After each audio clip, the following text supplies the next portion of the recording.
So, what do you think, Mr. Wright? I think the prosecution is as confused as we are. After all, the victim was murdered in 2 different places at the same time, and a different suspect was arrested at the other crime scene. Lana! Good morning, Mr. Wright. I apologize for yesterday. I was indisposed. I hope they didn't hold you too long for questioning. We just finished, actually. I'm used to all-nighters, though. So, how'd it go? It's as Mr. Wright suspects. The police are clueless. I figured as much, so I struck a plea bargain. A plea bargain? What do you mean by that? We agreed that if I told them the truth behind this simultaneous murder, they wouldn't seek capital punishment. That's what I mean, Emma. But Lana! Don't tell me you— Much to my regret. I'm as much in the dark about this as they are. Miss Skye. We discovered traces left by a certain person in the police department's evidence room. They belonged to Officer Jake Marshall. You found Officer Marshall's traces? Blood-stained fingerprints, to be exact. That's the trump card I have up my sleeve today. You do understand what this means, don't you? In order to defend my sister, you're going to accuse Mr. Marshall? We have to play the cards we're dealt. Isn't that right, Miss Skye? Do what you have to do, Mr. Wright.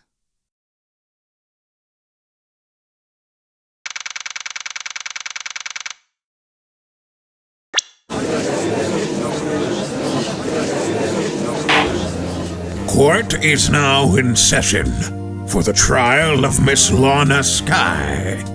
The defense is ready, Your Honor. The prosecution is...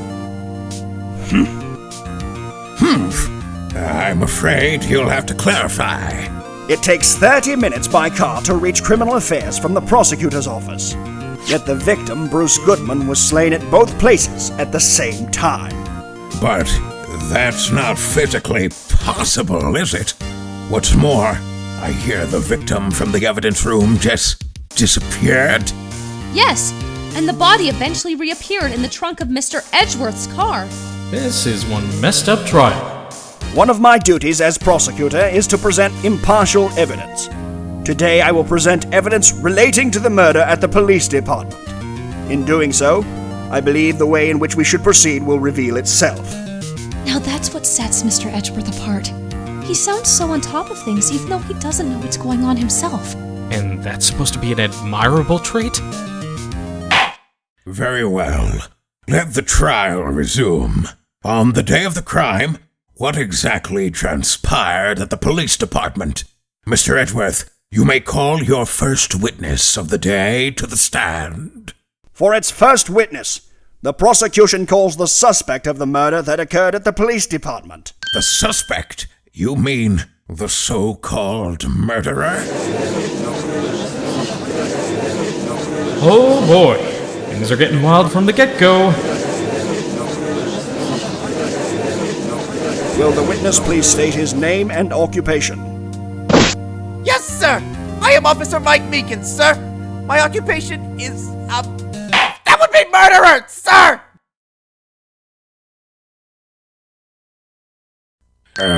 So you're telling us you're a professional killer? Sir, it was me, sir! I'm the one who did it! I'll never kill anyone again, sir! You've got to believe me, sir!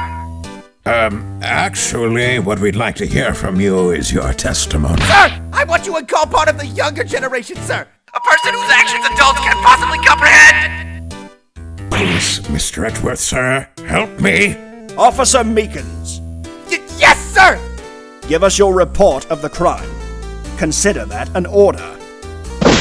Yes, sir! As you wish! After all, I am part of a generation that must be told what to do, sir! You can't fault him for a lack of enthusiasm.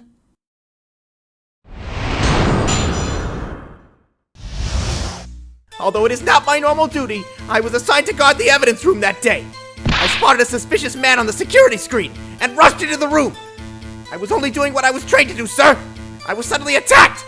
I fought for my life. Then I did it! After that, I passed out until another officer smacked me awake. So the victim, Detective Goodman, attacked you? Do unto others before they do unto you! That's the Meekins family motto, sir! I see. Then you fainted and a colleague helped you regain consciousness. Yes, sir! He knocked me upside the head, sir! Very well. The defense may begin its cross-examination. What I need here is more info to work with.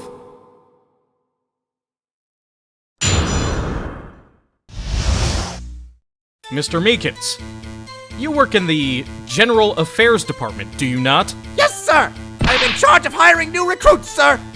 Yikes. Now there's a scary thought. Evidence transfer was taking place on the day of the crime, which meant many officers were given special tasks, not ordinarily performed. I was in charge of guarding the Blue Badger, sir! The Blue Badger? Yes, sir! The lovely police mascot created by the head detective, sir! I was to ensure that it wasn't broken during the transferal process. That was my sole mission for the day, sir! I see. Sounds like a very, important mission. After the award ceremony finished that day, there were so many people running around that I relocated the Blue Badger to the evidence room. So that's why you went into the evidence room. And in order to enter the evidence room, you need an ID card. Am I correct?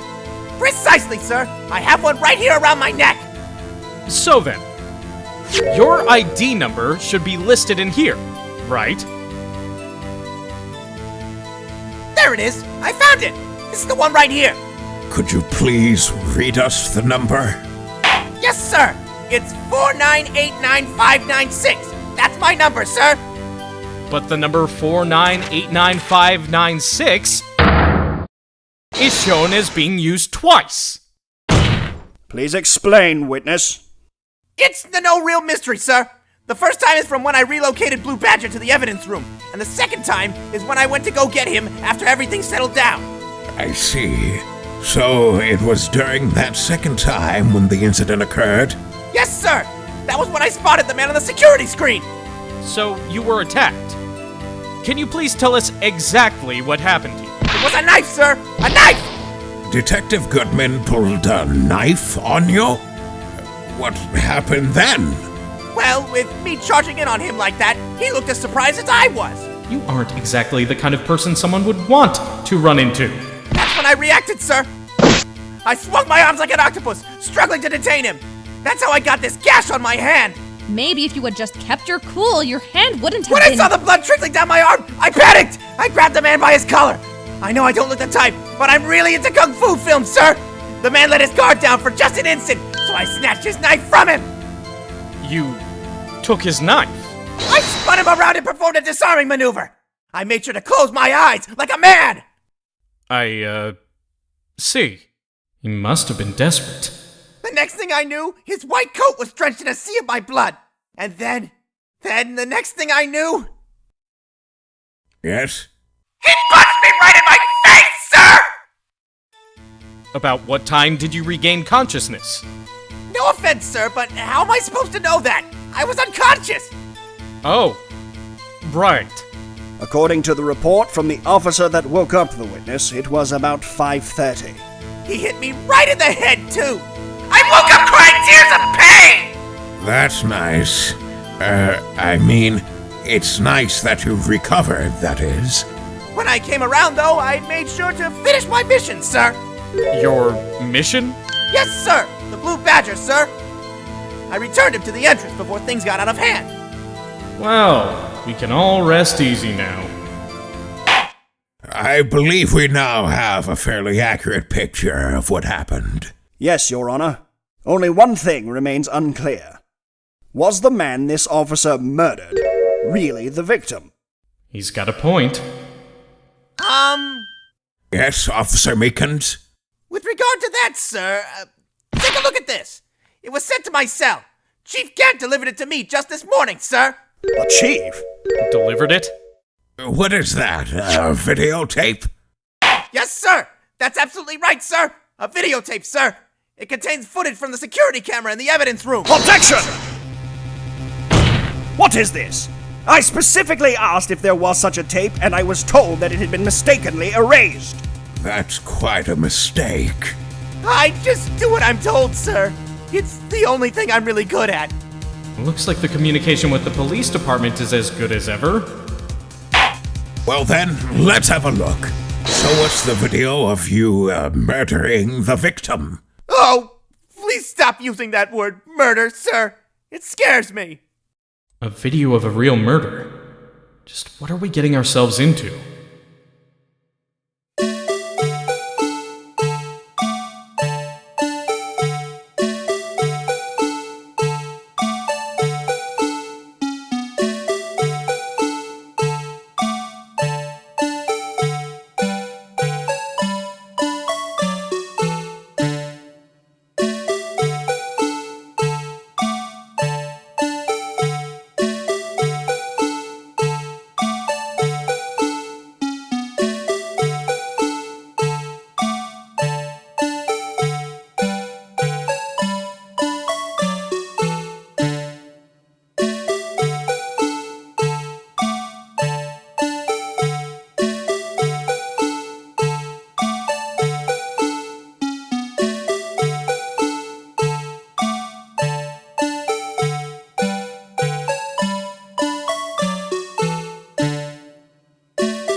Well, I believe we're all thinking the same thing. How can we deal with these unsettling feelings stirred within us? What the hell was that wriggling piece of plywood? Sir, that is the pride and joy of the entire Criminal Affairs Department, sir! It's the Blue Badger, sir! Why am I not surprised that this isn't going smoothly? Yes, well, anyway, this tape seems to prove that the witness did indeed encounter someone in the evidence room, and some sort of activity did take place. Your Honor, instead of relying on clearly incomplete footage, the witness's testimony will suffice. Is that all right with you, Officer Meekins? Yes, sir! As you wish, sir! His face can't clearly be seen in the video, but there's no question that the other person was Detective Goodman, sir! I mean, he opened the locker which required Detective Goodman's fingerprint! The locker he opened is unquestionably Detective Goodman's locker, sir! So it must be him! No one else could have unlocked it! What's this about a fingerprint? Each detective has been given a locker equipped with a fingerprint-activated lock. These locks ensure that each locker can only be opened by the detective it belongs to. Intriguing. That would mean the victim at the crime scene would have to have been Detective Goodman. Very well. The defense may begin its cross-examination. I don't know where this cross-examination will lead, but everything begins with contradictions. That's where I have to start.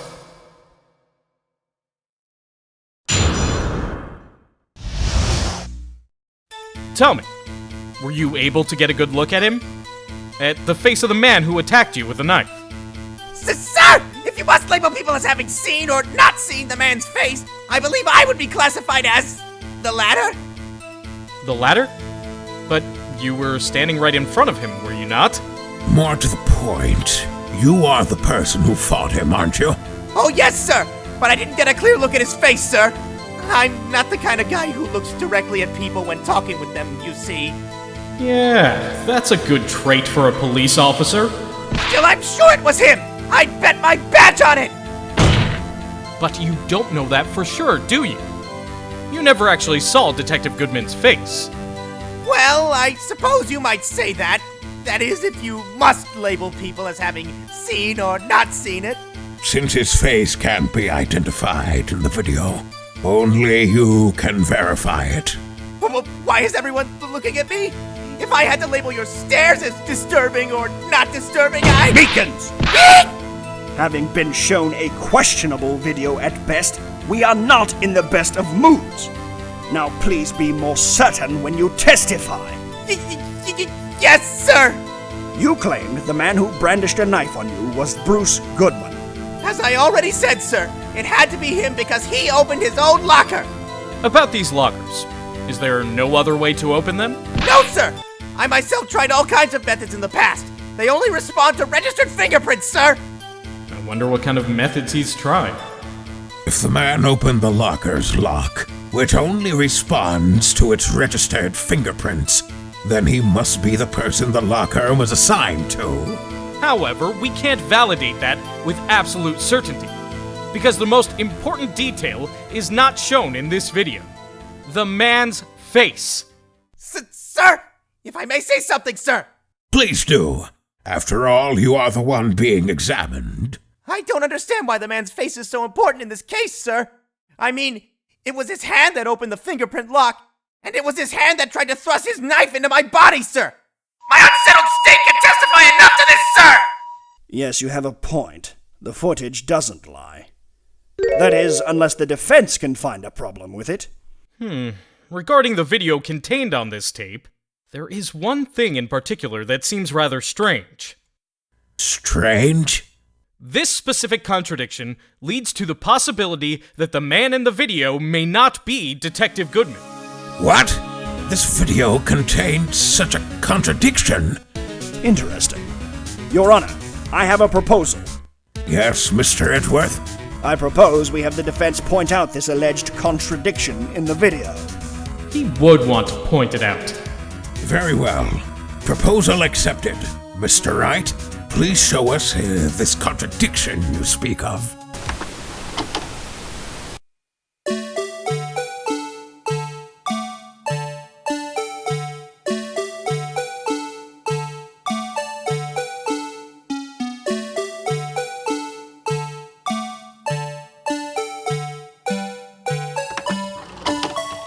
The thing that's strange about this video is this moment right here. Officer Meekins! Sir! Do you mean me, sir? As I understand it, the locker apparatus works like this. When you grab the handle, a sensor reads your fingerprint. If the print matches the registered data, the light turns on, and the lock is released. According to my very limited experience, that's the way I understand it, sir. If so, then something is seriously wrong with this picture when the victim reaches for the handle to open the locker. Let's rewind to a little earlier.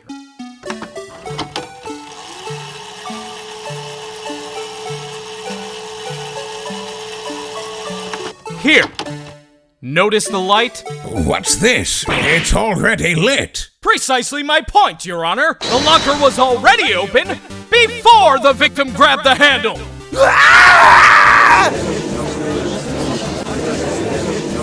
Order! What's the meaning of this? It's very simple, Your Honor. The locker wasn't locked on the day of the crime. Objection! But the locker locks are controlled by an electronic system. When a door is shut, a sensor is triggered and the locker is automatically locked. Oh, I know. It must have broken down. Of course, I'm not an expert in this. That's not likely, Your Honor. The sensor would detect and report any malfunction. Oh, well, it just goes to show novices should keep their mouths shut. So then, Mr. Wright, do you have an explanation? Me, Your Honor? Yes, well, you see, this isn't exactly my field. What do you think, Miss Scientific Investigator? Huh? Oh, maybe something, like, jammed the electronic system? Something jammed the sensor. Actually, there's something else that seems out of place in this video.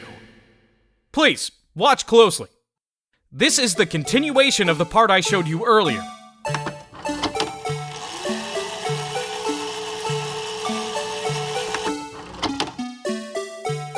What's that? Something white fell out of the locker. But sir, it's been my experience that things fall out when doors are opened. I often fall out and roll great distances when I open my car door, sir. Objection! We can't be sure that item was in the locker to begin with. What do you mean? The sensor triggers the lock when the door is shut. But what if something was inserted? Say, between the sensor and the door. Inserted? That white thing wasn't inside the locker. It was stuck between the door and the sensor. Oh, I understand now, sir. It's just like my tie. 2 out of 3 times it gets stuck in the door when I get out of my patrol vehicle, sir. Instead of the door closing, my tie chokes me. But the object would have to be extremely thin to fit in the door. Not only that, it would also have to block electrical currents. It would need to be an insulator. Yes, an insulator. But at the crime scene, there wasn't... There just might have been something that fits that description. But, sir, by insulator, you don't mean... I think I've finally got this figured out. Very well. Will the defense please present the relevant evidence? What was this insulator that was stuck in the door? This was found near the locker. A thin rubber glove. But we can't be sure that this was in the victim's locker. It has a tag that says SL9 incident. The video seems to depict the victim opening the locker, but this isn't the case. The lit lamp attests to this. On the day of the crime, even I could have opened that locker. Is that not so, Officer Meekins? Sir, it would appear so, sir. Order! So, we are to believe then that the victim, whom this witness stabbed in the evidence room, was not Detective Goodman? Objection! Do not be misled, Your Honor. What do you mean, Mr. Edgeworth? The defense has merely demonstrated that possibility and nothing more. The victim in the video was indeed Bruce Goodman. The prosecution will now offer one more testimony to prove this. What? Officer Meekins, please testify about this. Sir, me, sir? I'm not sure what you're referring to, sir. Oh, you mean that, sir? Of course, sir. Is this a joke? Very well. Begin your testimony.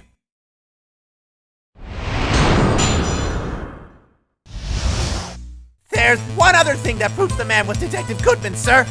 To enter the evidence room, one must use their ID card. When an ID card is used, there's a record of it. At the time of the crime, the detective had used his card. An ID card record? I see. Let it be noted that this is the record the witness referred to. I have a copy of the ID card record right here for you, Your Honor. The ID used at 5:14 p.m. is that of the victim. Let me see. Yes, that would be it. Detective Goodman. What's the matter? According to this, Mr. Edgeworth, your name is on here. So it is, Your Honor. Not that prosecutor again. Hey, maybe he's behind all this. Being a prosecutor, he could hide the evidence. Mommy! Is that man in blue a murderer? Shh! Don't stare at him. You've got the wrong color, kid. It would seem the inquiry committee will want to speak with you again today. I have nothing to be ashamed of regarding my actions or their consequences. For now, let us continue with the cross-examination. Poor Mr. Edgeworth. It must be so difficult for him. Now then, it does appear that the ID card used just before the crime is, without a doubt, the victim's ID. However, one thing does strike me as unusual. Several hundred cases should have been due for transferal. Why were there so few people using this room? This particular evidence room is only used for storing certain special cases. Special cases? Extremely violent cases involving police staff. Just hearing that makes my hair stand on end. Me too. Although it doesn't make much of a difference in my case. There were only a few cases up for transferal there, and most were cleared up by noon. Right, I see. Now, let us move on to the cross-examination. About that, Your Honor, I'm confused. What? The problem with this ID card testimony is far too obvious. It's not like Edgeworth to miss something like this. Whatever it is, you're thinking too hard about it. Come on, Let's show them what we've got. Alright then, I have the victim's ID card right here. I found it at the crime scene. That makes sense. When I say crime scene, I'm not referring to the evidence room at the police department.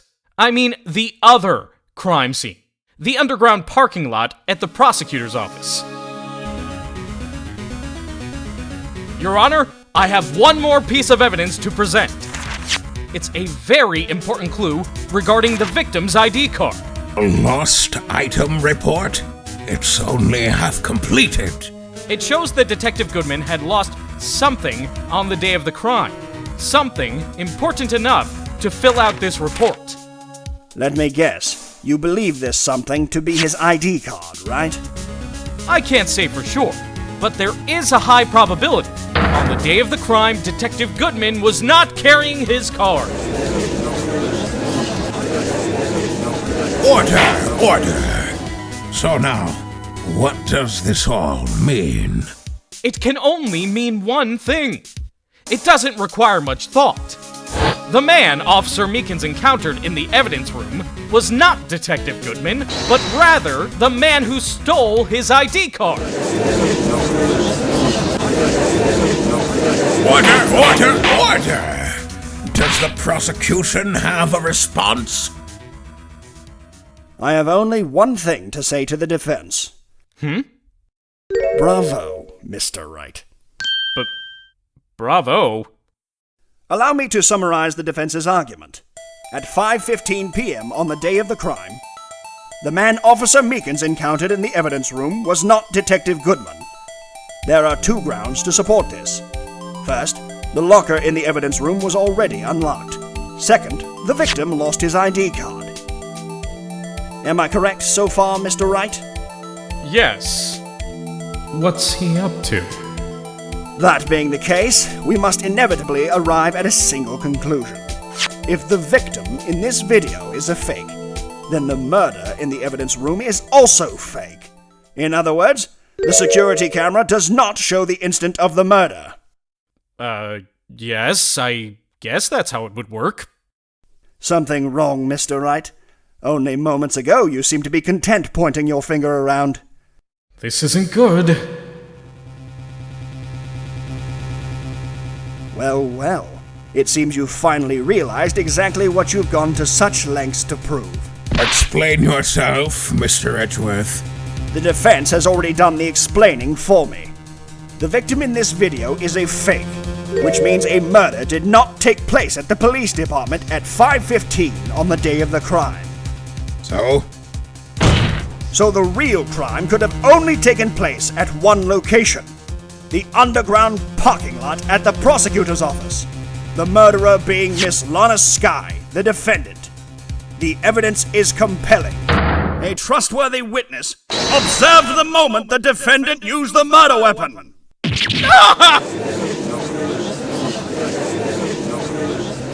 I knew that testimony was too shabby. It was all a trap from the beginning. The activity in the evidence room still leaves many questions unanswered. Who exactly was the victim Officer Meekins encountered, and where did this person disappear to? However, this trial's purpose is to examine only the murder of Detective Goodman. Just so, Your Honor. Mr. Wright, you have to do something, or else Lana's gonna be— Objection! One moment, Your Honor. What now, Mr. Wright? Don't tell me you're objecting to what you've just proven. Of course not. But I almost walked right into the prosecution's trap. What are you talking about? This cross-examination has proven one thing and one thing only. The security video did not show the actual murder. However, it cannot be said that this is unrelated to the murder in the parking lot. Specifically, large amounts of blood traces were found in the evidence room. The defense demands further examination into the truth of this matter. Mr. Edgeworth? Yes, Your Honor. If this court were to examine this further, other witnesses will be necessary. Is the prosecution prepared? I'm sorry, Your Honor, but the prosecution considered the incident at the police department to be unrelated. We have not prepared any other witness for this incident. This just might be my chance. Time to call a certain Texas Ranger to the stand. Your Honor, the defense would like to request a specific witness. Oh, whom do you have in mind? Someone we have reason to believe knows the truth behind the activities that took place in the evidence room. The prosecution requests to hear this person's name before deciding whether or not to comply. Very well then, Mr. Wright. This person whom you would have testify, what is his or her name? Officer Jake Marshall. Why him? I can't let him know everything just yet.